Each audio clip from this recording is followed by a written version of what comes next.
Hi everyone, I am Stella, health and fitness coach and the podcaster of this Inspire show. I always have guests who can inspire you, motivate you on some way. My today's special guest is Jen Hardy. Hi, Jen. Hi, how are you?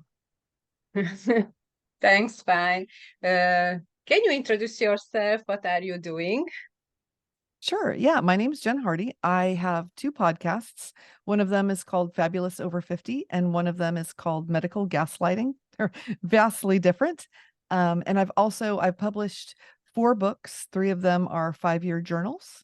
And I also do some podcast coaching as well. And I have a couple of groups for women over 50 to help them find their fabulous, because a lot of times we lose the excitement as we go older. And I think that we don't need to. We need to, learn how to get that excitement and fun back.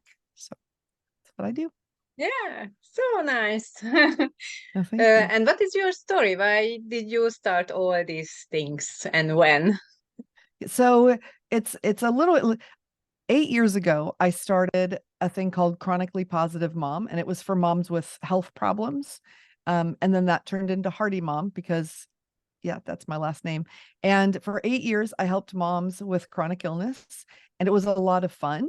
There's not a lot out there for moms that are sick. But in talking about it, I was always introducing myself as the sick mom, right? I have 7 kids and I'm sick and all the time. And I really thought a lot about how sick I was because of that. And I realized I needed to stop talking about it all the time and talk about something more positive. And it's amazing since I made that decision how much better I physically feel. And so I was at a podcasting conference in January of 23, and I noticed there were things for all different kinds of people, but nothing for older women. And I thought, you know what? Mm, This is what we need, because there's very few women over 50 in podcasting and really not a lot to support us. And so I wanted to create something for that. So that's how I decided to do it. And it has been so much fun. So much fun. I did a full rebrand, and now everything is black and gold and glitter and excitement. And it's just been a blast. And I've gotten a lot of really good feedback from women who are ready to find the excitement in these years instead of it being so depressing when we talk about it. yeah, and we can thrive in our 50s. Also, just we Right. have to change our beliefs, our limiting beliefs about ourselves and change self-talk and be positive more. Yeah, that's Yeah. self-talk. That's it right there. That's where a lot of the problems are. Yeah, because we have some stereotype how we should behave or how we should look and how we are almost over 40, so we can't wear, let's say, short or something like that. But I think we have to forget that. Oh, absolutely. I think we do. And someone had told me, when you turn 40, you have to cut your hair short because no one over 40 should have long hair. And I thought, no, I think it's beautiful. I love it when women have long gray hair. I think it's so pretty. And yeah, you've got super long, I think that we need to stop those rules. I mean, there's Yes. certain things that I decide that for me, I don't want to wear because I'm older, but it doesn't mean that no one should. And I live on a little island on the east coast of Florida, and I love it because there's a lot of older people who live here. So it's not like Los Angeles or Miami where, everyone's perfect. Everyone here is older, and these women will wear bikinis on the beach and they're 70, 80 years old, and it's so beautiful to me, and allows me to just relax and enjoy this time instead of, I grew up in a Los Angeles, and there was a lot of feeling like you had to be perfect all the time, and what is Hmm. perfect really? you know you look at the latest issue of, oh my goodness, not the latest by now, but Sports Illustrated put Martha Stewart on the cover in her 80s, and she's so airbrushed. She looks 20. And I think that does such a disservice to women who look like their age, because then other people are comparing you and thinking, oh, well, why do you look that old when she's that old? But that's not natural. It's just not. And not that Yeah. there's anything wrong with that. If somebody wants to have surgery or whatever, I think that's fine, but I don't think we should have to feel like we have that to be beautiful. Yeah. The the beautiful is coming in from inside. Right, and exactly. and if we feel that we are enough, that we are good, and then we feel good in our body and in our mind, then we can look much better for another person. Yeah. Absolutely. I think so. And it's funny because I always had a lot of self-image problems when I was younger. And I look back and I was not an ugly person, but I felt so ugly. And now, even though I'm in my mid 50s, I feel better about myself and how I look than I ever did when I was younger me, because, me I've too. just made peace with myself. I Yes. think there's something Uh, that comes with turning 50, that just we stop caring quite so much about what other people think. And we realize, wait a exactly. minute, I want to make the best of this time, and forget everybody else that, they can join me or they can do their own thing, but we don't have to listen to that anymore. No. Yeah. And you talked about you were sick many times, or you have some chronic illness or something, I because do. I have several chronic illnesses. Yeah. And I was told in 2014 they didn't think I was going to live, and I had surgery and I was okay. And then in 2018, my doctors told me I wasn't going to make it a year. So they would just give me pain medicine and make me comfortable, and that was it. And we decided that we weren't going to listen to that. And so we ended up moving here to Florida, where we're 3 blocks from the beach. And so I breathed the salt air and I left a lot of stress behind. And I'm still here 5 years later. So yeah, it's been good. And I still have the same things. They didn't go away. But I think, like I said, not talking about being sick has made a huge difference. And I'll talk, to my doctors or my husband if I have a thing, but I'm not talking about it all day and dwelling on it. I think that really makes a difference in, how we think and then how we feel. yeah, and it's a big difference. If I think the stress is the most bad thing for our body, and if you are not stressing, you are doing a lot for your body.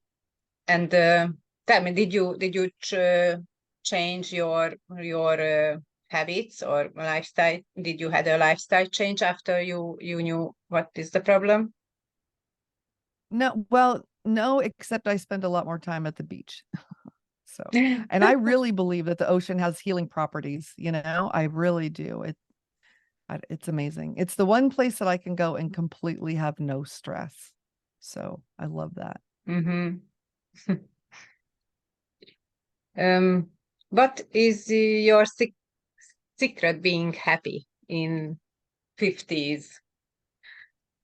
Oh, that's a good question. I think I've had to really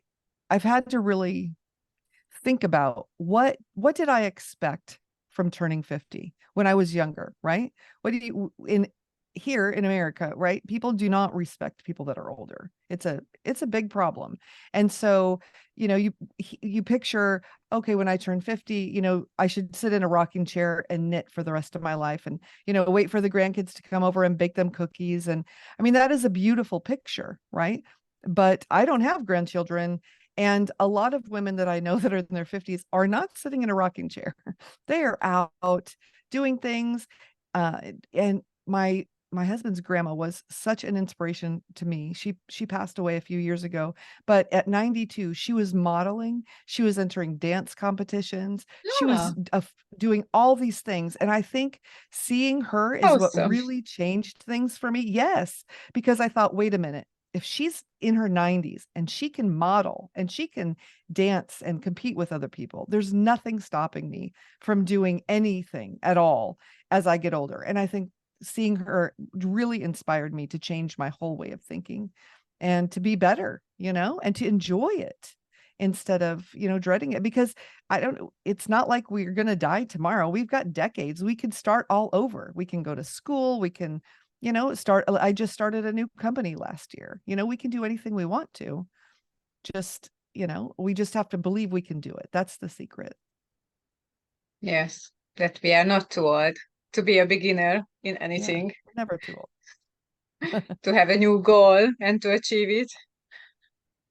Yeah, I think. Right. And I think, and I think that's part of what keeps us alive, Yes, having a we goal. have to, I think when we have to learn uh, always new things, because if we are not learning new things, we are stuck in the same place, and we won't feel any exciting things, or we wouldn't do exciting things or anything.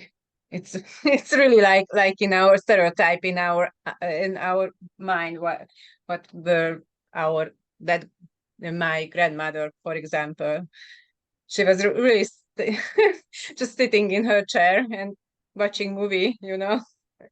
And I think Right. we have to change that. You and me and other women in 50s, that we can show that we can change that we can be active and energized and doing what we want, and acting like we want, and starting new things. Yeah. Absolutely. Yeah. And, and people, it's funny because I have older children and they'll say, "Oh, mom, you can't do that. You can't do that." And to say, "Yes, I can." Stop telling me I can't. I can do what I want. And I mean, if it's dangerous, obviously no. Or, maybe if you want to do something like jumping out of a plane or whatever, people are doing that now as they're growing older. Personally, I don't think I would, but there are other exciting things that I'll do. You know, but I really, my grandfather, my great grandfather, when he was 92, he was painting the second floor of his home, and everyone was panicking. Like, he should not be on that ladder. He'll die if he falls off that ladder. And I kept saying, yes, but he'll die happy. He's lived this huge life.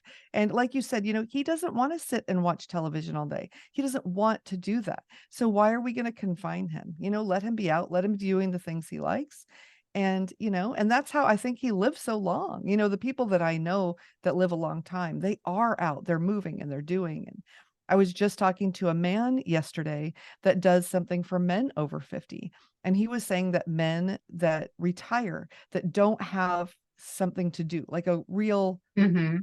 thing to do, pass away within 3 years because they need something. And I think that's something that we don't really think about. Everyone, they want to retire so they can do what they want, but But they are then not doing it's anything.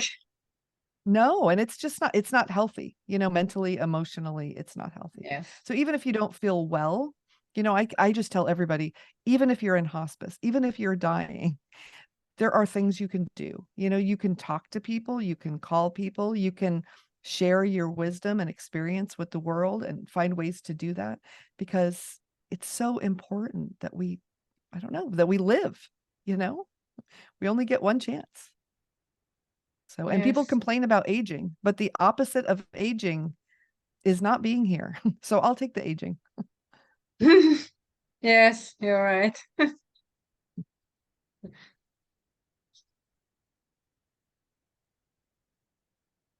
Uh, and tell me about your journals. You have few more, 3 or 4? How many journals?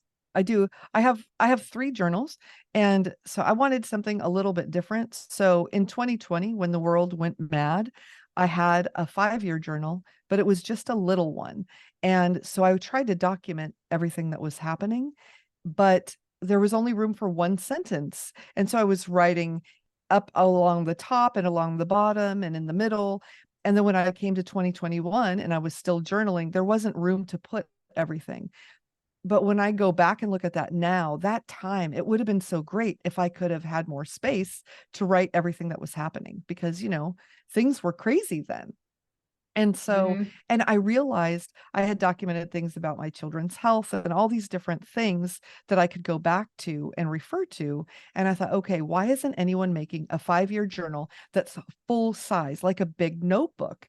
Because then you could put a paragraph for every day.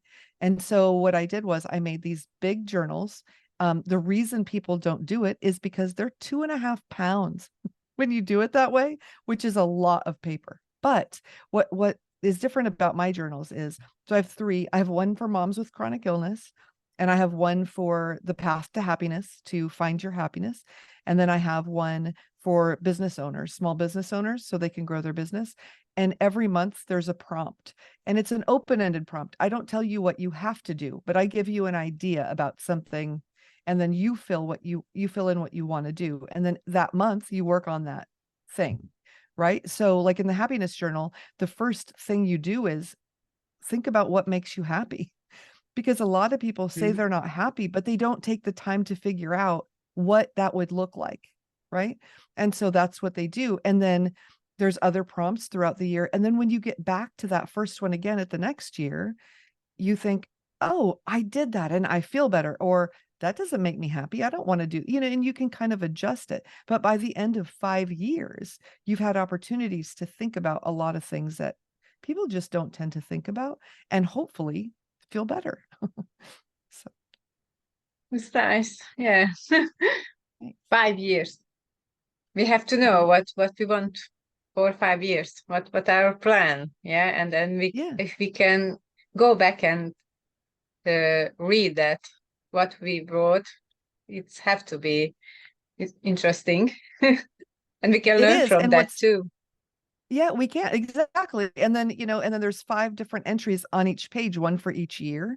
So you can see what you did, for the holidays for every year, or for someone's birthday, because everything's written down, and it's just a nice way to catalog everything that you've done. And I think, it's a nice legacy thing too, to pass on to your kids, and they can see what were you thinking and doing, and things like that. And then there's another thing about journaling, though, is be careful what you write, because other people will read them.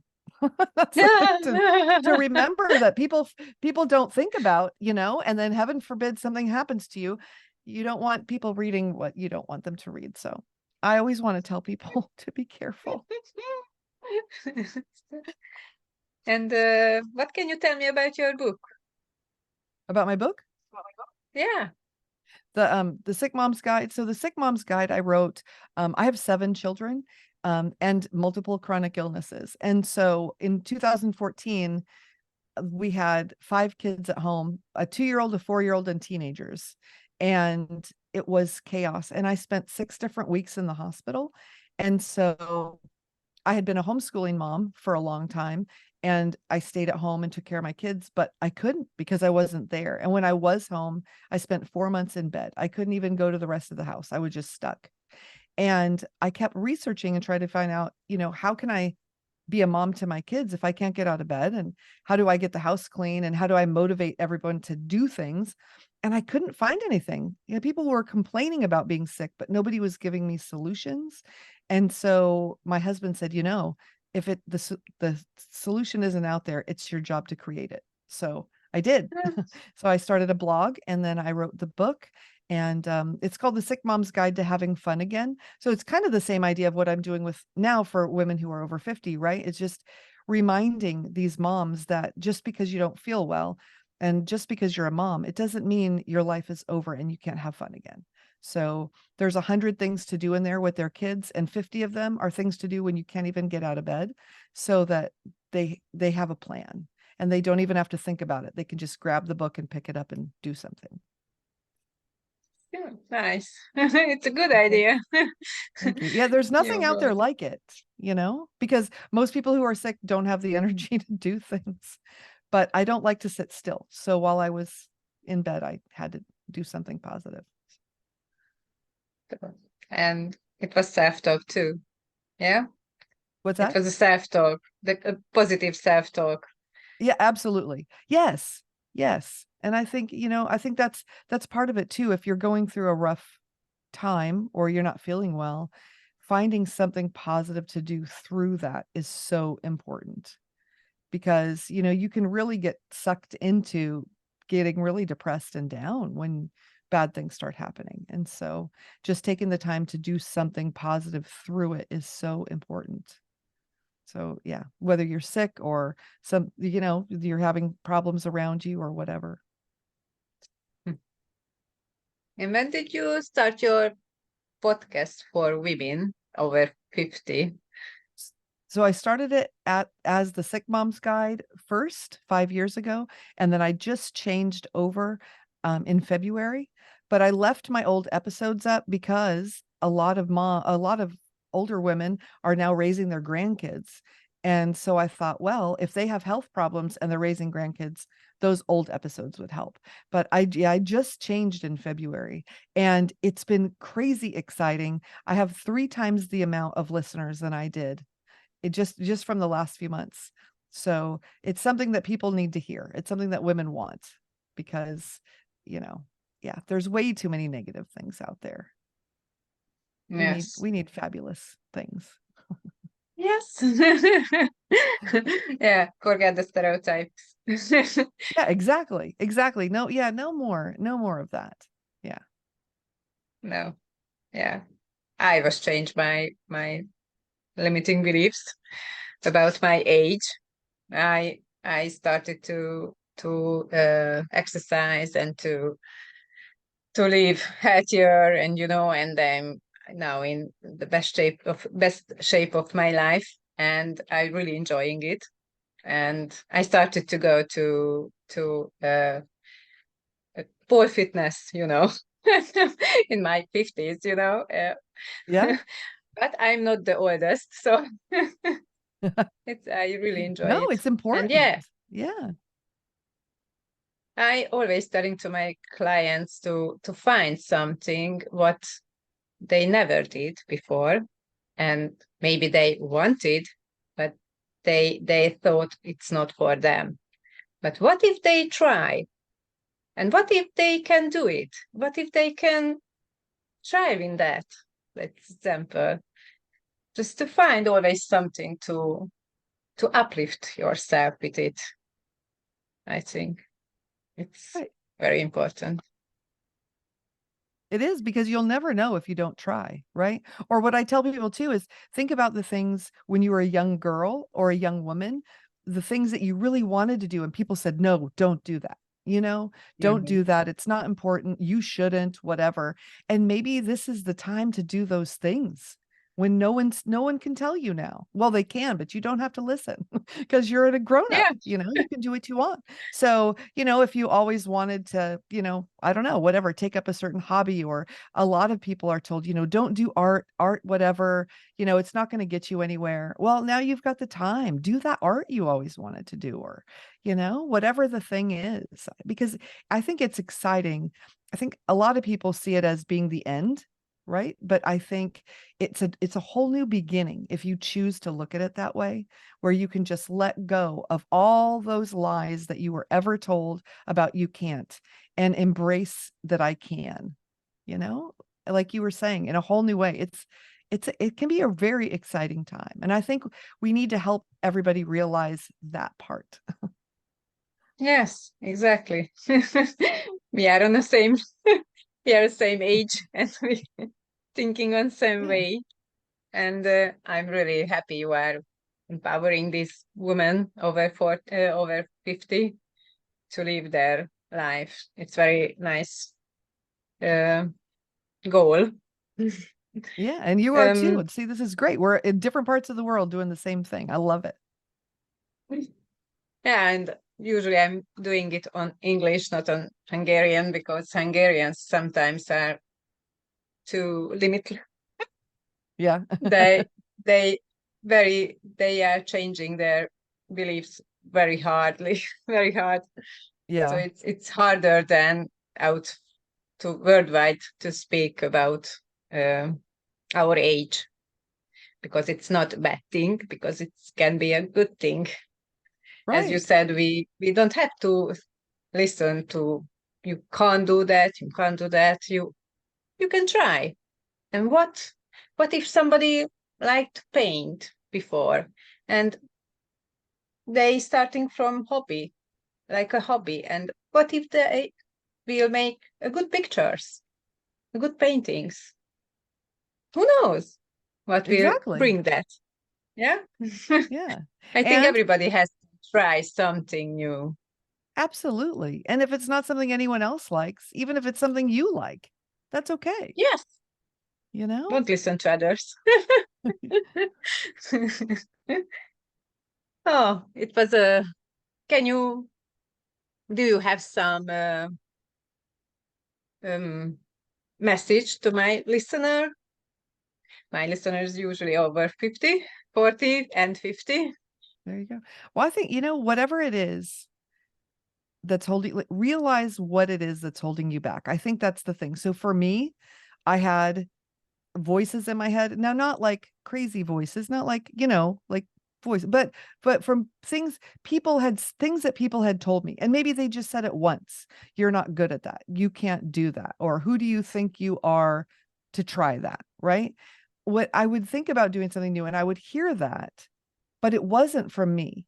And so if you are not doing something, think about why it is that you're afraid to try it. And is it because somebody else told you? And if it is, let that go, right? Let that go so that you can just be yourself and do what you want. I think if we can let those voices from the past go, there's so much we can accomplish. And they tend to take over more than people realize. So that would be it. Oh, and one more question, I forgot to ask it before earlier.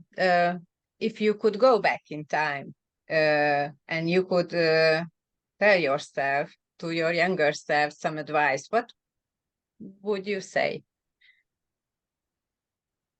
Oh my gosh, I would say stop worrying about what everyone else thinks. Stop and just go do what you want to do. I feel like I would have been so much more successful. But if anyone said anything negative, I would stop doing whatever I was doing. And I did not get very far with a lot of things that I really wanted to do because I listened. So I think that was it. I mean, if someone tells you, don't run in front of a car, obviously you want to listen to that. But, all these other things, yeah, I think that would be it. Don't worry about what other people think. Just do what you want. And realize Mm. that we're all beautiful. Being raised in Los Angeles in the 80s, there was a lot of pressure to be super thin and super perfect and not a hair out of place, and so much self-judgment comes with that I wish I never had either. Is for someone to say, we really are all beautiful. You don't have to compare yourself to someone else, and it's okay to feel beautiful. It's not selfish or bad, to realize that you're a beautiful woman because we all are. It's nice. Yeah, you were right. It's a good advice for everybody. I think for, uh, younger or older, I think, it's so important. yes, listen to your heart, to your intuition, and not to others, what they say. Yeah. Right. Well, and I think what goes with that too is be careful what you say to others because you might be the one saying something that stops someone else. So, be kind. That would be my second one. Just be kind. Yes. The world needs so much more of that. Yes, you're right. Oh, thank you. It was I really appreciate your time. You come here to speak with me, and I hope my listener will enjoy this conversation. And I uh, wish you the best in the Well, future. thank you so much. Thank you for having me. This has been great to talk to you. Thank you.